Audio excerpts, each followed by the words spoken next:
Welcome back. आप देख रहे हैं बनो अपना फाइनेंस मिनिस्टर और अब वक्त आ गया है आपके तमाम सवालों के जवाब देने का। मेरे साथ जुड़े हुए हैं हेमंत उसेगी, CEO wise invest. Hemant, good evening और बहुत बहुत स्वागत है आपका हमारी इस खास पेशकश में। और हमारे पहले दर्शक प्रदीप वर्मा भी हमारे साथ फोन लाइन पर जुड़े हुए हैं। इनकी उम्र 44 साल की है और ये यहाँ पे वेल्थ क्रिएशन करना चाहते हैं। 20 साल का इनका लक्ष्य है। नमस्कार, कैसे हैं आप प्रदीप? हाँ जी, हेलो। आपका सवाल जी हम ले रहे हैं शो पर और जो डिटेल्स आपने हमें दी है उसके मुताबिक आपको जो है एसआईपी के जरिए निवेश करना है 20,000 और 5 लाख आप लमसम भी निवेश कर सकते हैं। जी ये मुझे बताइएगा कि आपने इससे पहले कभी म्यूचुअल फंड में निवेश नहीं किया है, इज दैट राइट? जी हाँ, मैं अभी नहीं किया, अभी करना चाहता हूँ मैं। ऑलराइट, चलिए बहुत समय नहीं हम बिताएंगे। हेमंत, बताइए क्या करना चाहिए इनको? देखिए कविता, हम हमेशा कहते हैं कि सबसे इम्पोर्टेंट रास्ता है जब आप इन्वेस्ट करते हैं, स्पेशली लॉन्ग टर्म के लिए, अपने गोल्स को आप डिफाइन कीजिए और उसमें कुछ इंपॉर्टेंट चीजें आपको ध्यान रखनी है कि आपका टारगेट कितना है, समय कितना है। ये सारी की चीजें बहुत इंपॉर्टेंट हैं। जैसे अगर हम इनके केस में यहाँ पे देखें तो इन्होंने जो टाइम बराबर है, इन्होंने ठीक से डिफाइन किया है, लेकिन टारगेट जो रखा है वो 3 से 5 करोड़ है। अगर मैं इनकी लमसम इन्वेस्टमेंट को 1 मिनट के लिए अगर वो डिस्कस ना करूं, सिर्फ मैं एसआईपी अमाउंट लूं, तो इनका जो टारगेट है वहां तक पहुंचने के लिए 5 करोड़ के लिए उनको जो इन्वेस्टमेंट करनी होगी अगले 20 साल का जो उनका टाइम होराइजन है वो करीब करीब है 53,000। तो आई थिंक, और दूसरा जो है अगर हम इनकी देखें 3 करोड़ के टारगेट में, तो 30,000 की इन्वेस्टमेंट करनी है। तो जैसा कि हम देख सकते हैं कि जैसा उन्होंने कहा कि उनका टारगेट 3 से 5 करोड़ है। बहुत इंपॉर्टेंट है कि आपका जब आप टारगेट सेट करते हैं तो वो एक डेफिनेट टारगेट होना चाहिए, क्योंकि उसी के ऊपर डिपेंड करता है, क्योंकि आप एज्यूम रेट ऑफ रिटर्न के हिसाब से आप डिसाइड करते हैं कितना पैसा आप इन्वेस्ट करेंगे। तो ये बहुत इंपॉर्टेंट है कि आपका जो टारगेट है वो बिल्कुल सही से एस्टैब्लिश हो। हम क्योंकि इन्होंने 3 से 5 कहा है, तो अब हम अगर इनका 5 लाख की जो इन्वेस्टमेंट है लमसम वो भी कंसीडर करें तो थोड़ा सा ऑब्वियसली फर्क पड़ेगा। एसआईपी का अमाउंट थोड़ा सा यहाँ पे कम हो जाएगा, तो वो कुल मिला के 47,000 हो जाएगा 5 करोड़ के लिए, और 27,000 हो जाएगा 3 करोड़ के लिए। तो ऑब्वियसली दोनों में उनको थोड़ी एडिशनल सम इन्वेस्ट करने की जरूरत है। पर जैसा इन्होंने कहा कि 20,000 से वो इन्वेस्टमेंट कर सकते हैं और 5 लाख की लमसम इन्वेस्टमेंट करना है, तो मैं कुछ एक वेल डाइवर्सिफाइड फंड इनको बता रहा हूँ कि टाइम होराइजन के हिसाब से कोटक मल्टी कैप देख सकते हैं, Motilal Oswal large and mid cap, Bandhan core. ये Motilal Oswal large and mid और बंधन कोर जो है दोनों लार्ज एंड मिड कैटेगरी के हैं, और एचएसबीसी फ्लेक्सी कैप। इन पांचों फंड में 5-5 हजार पे आप इन्वेस्ट कीजिए, और जो लमसम है वो भी 1.25 लाख ईच चारों फंड में आप इन्वेस्ट कीजिए। और जैसे जैसे पॉसिबल हो, जो बाकी रकम का जो फर्क है उसको आप बढ़ाने की कोशिश कीजिए। बट फिर से मैंने जैसा कहा, अपना टारगेट थोड़ा सा डेफिनेट रखिए ताकि आपको क्लैरिटी मिले, आपका जो रोड मैप है वो सही से काम करे। ऑलराइट, तो Kotak multi cap, Motilal Oswal large and mid cap, Bandhan core equity, HSBC flexi cap fund आपको रेकमेंड किया जा रहा है। Pradeep, all the best. आगे बढ़ते हैं और आर्यन गुप्ता क्या मेरे साथ फोन लाइन पर है? नमस्कार। हाँ मैम। आर्यन, हाँ मैम। कहाँ से बोल रहे हो आप? नमस्ते मैम, मैं मोतिहारी बिहार से बात कर रहा हूँ। ऑलराइट आर्यन, आप सीए हैं और 25 इयर्स ओल्ड, आपकी टाइम होराइजन इन्वेस्टमेंट को लेकर 35 इयर्स है और वेल्थ क्रिएशन जो है आपका लक्ष्य है। सो कांग्रेचुलेशंस। मेरे ख्याल से सीए होने का बहुत बड़ा फायदा जो आपको यहाँ पर मिलता हुआ दिखाई दे रहा है ये है कि आप अपने इन्वेस्टमेंट्स को लेके काफ़ी सजग हैं एंड आपने बहुत अच्छी उम्र में ये कदम उठाया। सो कांग्रेचुलेशंस ऑन दैट। बहुत कम निवेशक ऐसा सोच पाते हैं। बहरहाल 75,000 per month is what you're investing, आप ये निवेश कर रहे हैं अभी? Yes ma'am, sir. ओके, आपने ये फंड्स खुद चुने हैं? मैम, फंड खुद चुने और पिछले 2-3 महीने से आपका शो देख रहे थे तो कुछ फंड वहां से ऐड किया है मैंने। अच्छा, आपने ईएलएसएस भी डाल रखा है, तो आप अभी ओल्ड टैक्स रेजिम में ही है मतलब, और टैक्स का फायदा उठा रही है ईएलएसएस फंड के जरिए? मैम, एक्चुअली ईएलएसएस लेने के पीछे मेरा रीजन ये था कि वो लॉक इन जो होता है 3 इयर्स का, तो वो कहीं ना कहीं हमारे अंदर एक डिसिप्लिन भी क्रिएट कर देता है, क्योंकि हम मार्केट से पैसा निकाल सकते हैं नहीं। इस वजह से मैंने ईएलएसएस में कुछ डाल दिया था पैसा। चलिए, बहुत बढ़िया। लेकिन अब तो देखिए नई टैक्स रेजिम में आप, जी बोलिए। मैम, उसका पोर्टफोलियो कंस्ट्रक्शन भी थोड़ा बहुत फ्लेक्सी और मल्टी टाइप का ही रहता है। हाँ तो बिल्कुल। मैंने हाँ, सोचा कि हाँ। वो मतलब अलग से मल्टी कैप या फ्लेक्सी कैप ना लेकर उसी में डाल दिया जाए। अभी कितने साल हो गए हैं CLSS को? मैम एक जो क्वांट टीएलएसएस है वो मैं 2022 से डाल रहा हूँ पैसे। उसमें पहले तो ओके, मैंने 2,500 5,000 से स्टार्ट किया था। अभी ठीक है, अभी उस और बैंक ऑफ इंडिया ठीक ईएलएसएस है, ये मैंने अप्रैल में स्टार्ट किया है, अप्रैल ठीक है, 24 में। ठीक है। तो टैक्स का फायदा नहीं चाहिए ना, कि चाहिए? नहीं मैम, नहीं मैम, नहीं चाहिए नहीं, अब। नहीं चाहिए ना, ठीक है। तो मेरे ख्याल से अभी 2 साल में आप ट्रेन हो चुके हैं, है ना? आपको पता चल हाँ गया कि हाँ आपकी इन्वेस्टमेंट्स कितनी इंपॉर्टेंट है, तो शायद इसको कंसिडर करना चाहेंगे हेमंत जी निकलने के लिए। बट एनीवेज, हाँ हाँ फंड मिक्स आपका काफी अग्रेसिव है। आपने अपनी रिस्क एपेटाइट शायद कैलकुलेट कर रखी है। अग्रेसिव इन्वेस्टर हैं आप? हाँ मैम, अग्रेसिव में ही अभी आए। अच्छा, चलिए ठीक है। हेमंत सर बताइए, आर्यन कहाँ कहाँ पे बदलाव कर सकते हैं अपने पोर्टफोलियो में? कविता, आई थिंक दो इंपॉर्टेंट एस्पेक्ट है इनके पोर्टफोलियो में। 25 साल की उम्र में 35 साल के टाइम होराइजन के लिए इन्वेस्ट करना, आई थिंक ये बहुत ही बेहतरीन एग्जाम्पल है।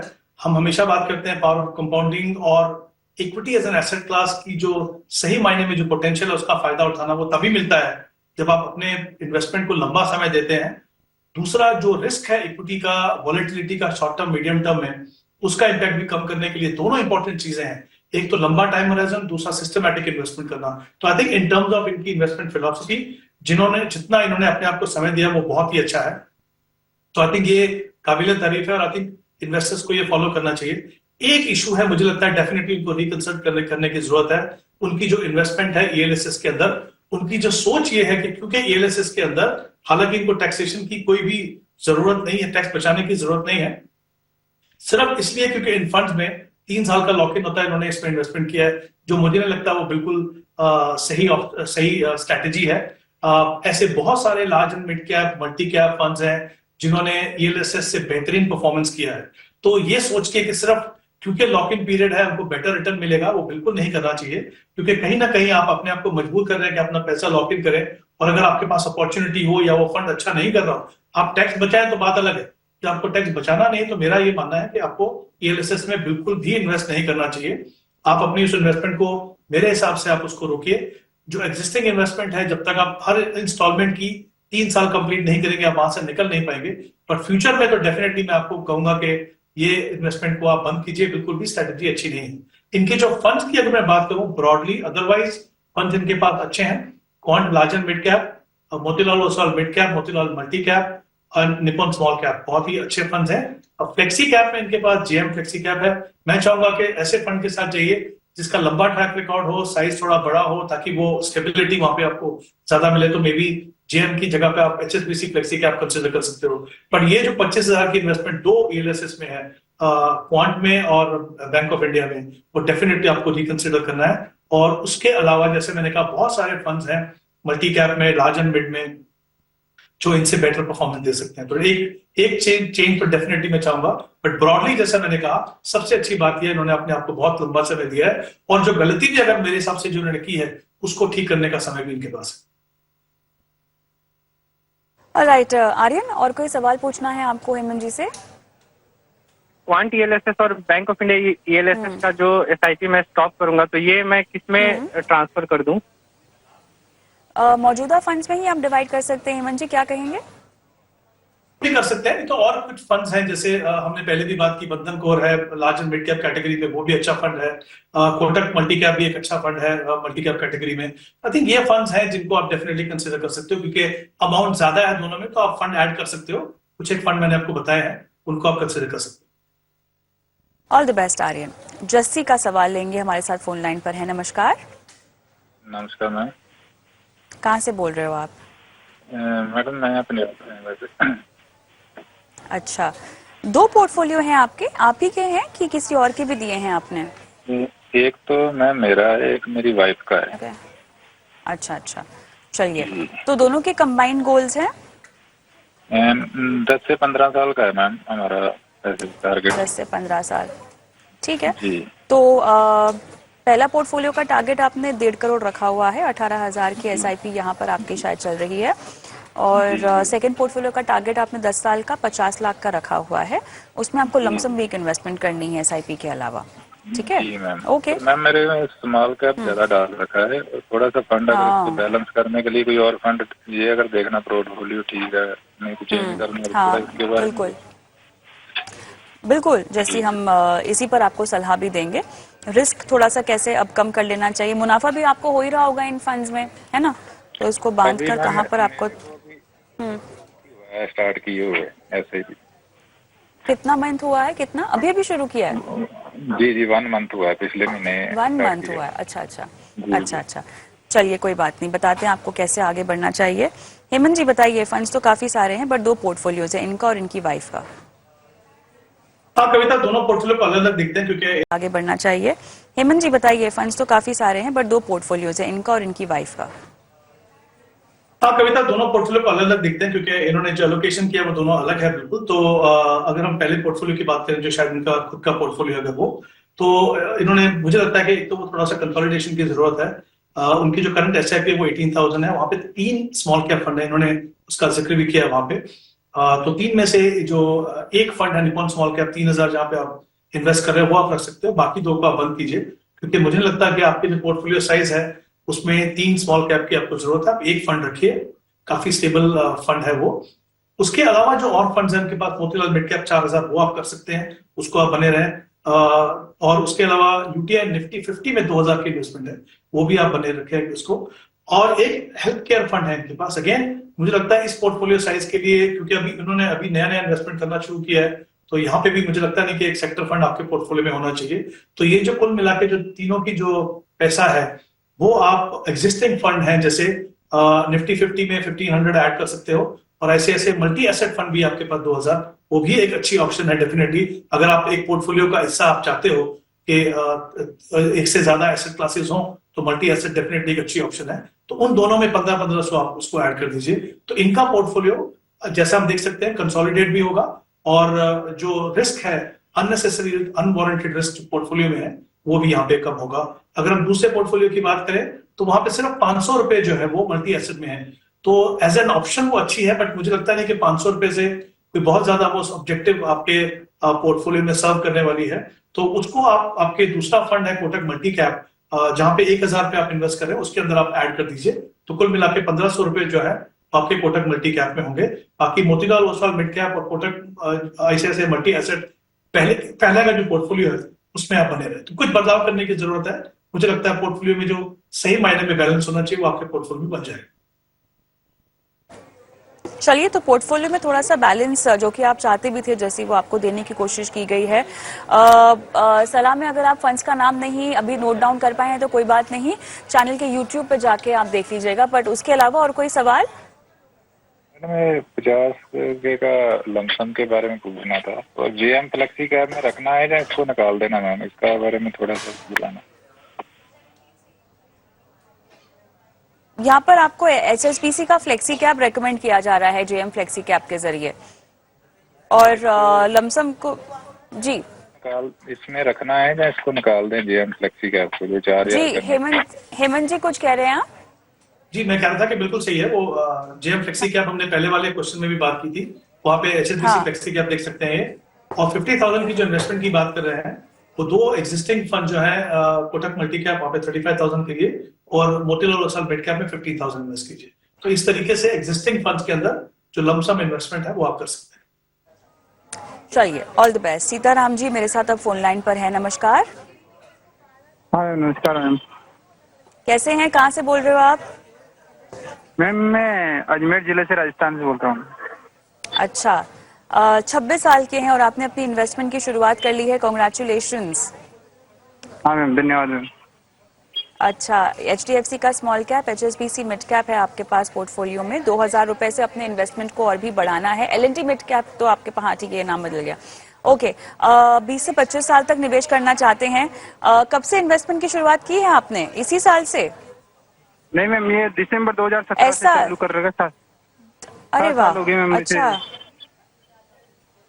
दोनों अच्छा अच्छा। हाँ। तो आपने, तो तभी आपने कैसे अपनी पॉकेट मनी से शुरुआत की थी इन्वेस्टमेंट की 7 साल पहले? नहीं मैम, उस टाइम छोटी जॉब करता था मैम, पढ़ाई तो पहले छोड़ दी थी मैंने। हाँ। अच्छा।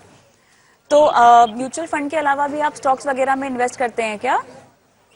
नहीं मैम, इतनी जानकारी नहीं है मुझे। अच्छा, तो म्यूचुअल फंड में ही आप निवेश करते हैं। और फंड्स पर हाँ। किसने आपको सलाह दी? मैम मैं वहाँ कहीं जॉब करता था, जो वहाँ पे कोई सर थे, उन्होंने मुझे ये चालू करवाया था।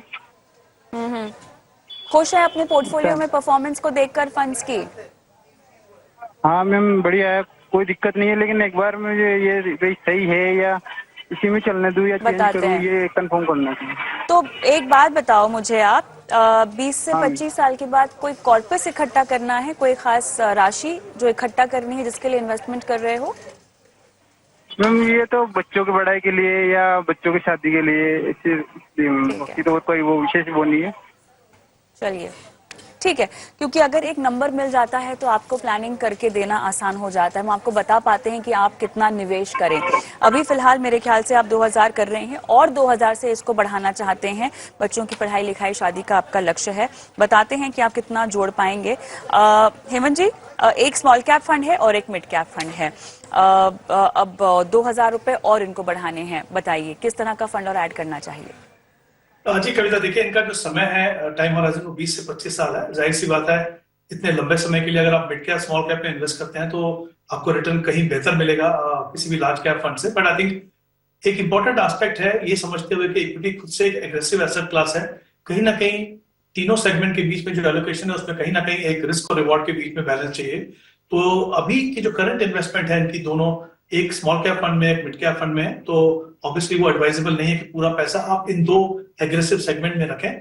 अच्छी बात यह है कि इनको 2000 से अपनी एसआईपी बढ़ानी है, तो मुझे लगता है ये अच्छा मौका है उस इम्बैलेंस को अपने पोर्टफोलियो में ठीक करने के लिए। तो एक फ्लेक्सी कैप फंड आप अपने पोर्टफोलियो में शामिल कीजिए, जिसमें तीनों सेगमेंट में आपको एक्सपोजर तो मिलेगा, लेकिन जो लार्ज कैप प्रैक्टिकली आपके पोर्टफोलियो से मिसिंग है उसमें भी आपको एक्सपोजर मिलेगा। तो आप चाहें तो मोतीलाल ओसवाल फ्लेक्सी कैप को कंसिडर कर सकते हैं। अगर आप चाहते हैं कि एक ऐसा फ्लेक्सी कैप हो जो ज्यादा काफी ज्यादा जो एलोकेशन है वो लार्ज कैप में हो, तो हमने पहले बात की थी एचएसबीसी फ्लेक्सी कैप की, वो भी आप देख सकते हैं। क्योंकि जो मोतीलाल ओसवाल का जो फ्लेक्सी कैप है वो एक तरीके से तीनों सेगमेंट में अच्छा खासा बैलेंस है एलोकेशन का, तो वो एक फंड लॉन्ग टर्म के लिए अच्छा हो सकता है। तो मुझे लगता है कि जैसा मैंने कहा कि दोनों फंड आप उसमें बने रह सकते हो। अपने सेगमेंट के काफी अच्छे फंड है, पोटेंशियल है उनमें आगे भी जाके परफॉर्म करने का। बट इंपॉर्टेंट है, ये आपके पास मौका है कि आप लार्ज कैप में अपनी एलोकेशन को एटलीस्ट इनिशिएट करें पोर्टफोलियो। तो एक फ्लेक्सी कैप फंड आप देख सकते हैं।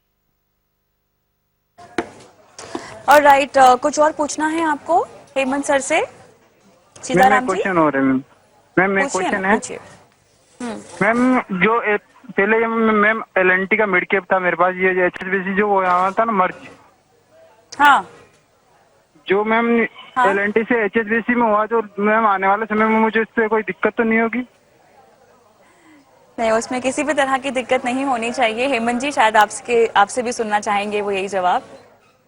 नहीं कविता, बिल्कुल कोई दिक्कत नहीं होगी। अब तो काफी टाइम हो गया एक्चुअली, ये जो मर्जर था उसको हुए तो काफी समय हो गया है, और हमने देखा है कि फंड की परफॉर्मेंस जो है वो काफी कंसिस्टेंट है। मैं ये नहीं कहूंगा कि एचएसबीसी का मिड कैप वो जो है बेस्ट परफॉर्मिंग फंड होगा मिड कैप में, बट वो तो ऐसा है कि हर 6 महीने में 1 साल में जो टॉप परफॉर्मिंग फंड्स है वो बदलते रहते हैं। एज लॉन्ग एज आपका जो फंड है वो कंसिस्टेंटली पीयर ग्रुप की एवरेज से अच्छा परफॉर्म कर रहा है, आप उसके अंदर बने रह सकते हो। बट एज सच जैसे उन्होंने सवाल पूछा कि उसमें कोई दिक्कत होगी, मुझे नहीं लगता कोई भी उसमें दिक्कत है। आप डेफिनेटली उस फंड में बने रह सकते हो। ऑलराइट, चलिए all the best Sitaram ji अपने पोर्टफोलियो को लेकर। और इसी के साथ हेमंत सर, धन्यवाद, आपका समय निकाला और दर्शकों का मार्गदर्शन किया, उनकी लाइफ फाइनेंशियल प्लानिंग की आज शो पर। बहुत बहुत धन्यवाद। और हम रुकेंगे छोटे से ब्रेक के लिए, लेकिन ब्रेक के उस पार हमारे शो पे जितने भी एक्सपर्ट्स आते हैं उनसे तो आज आपने बातचीत कर ली, उनकी तो सलाह ले ली, लेकिन ब्रेक के उस पार एक्सपर्ट्स के एक्सपर्ट्स, जी हाँ, बात हो रही है गणपति बप्पा की और उनकी निवेश वाणी की। बताएंगे आपको कि क्यों प्रथम देव इनको माना जाता है और कैसे कोई भी शुभ कार्य हो और किसी भी तरह से आप अपने जीवन में आगे बढ़ना चाहते हैं और खासतौर से फाइनेंशियली अपने पोर्टफोलियो में आगे बढ़ना चाहते हैं, तो क्या सीख आपको गणपति बप्पा से मिलती है? तो बप्पा की निवेश वाणी इस छोटे से ब्रेक के बाद।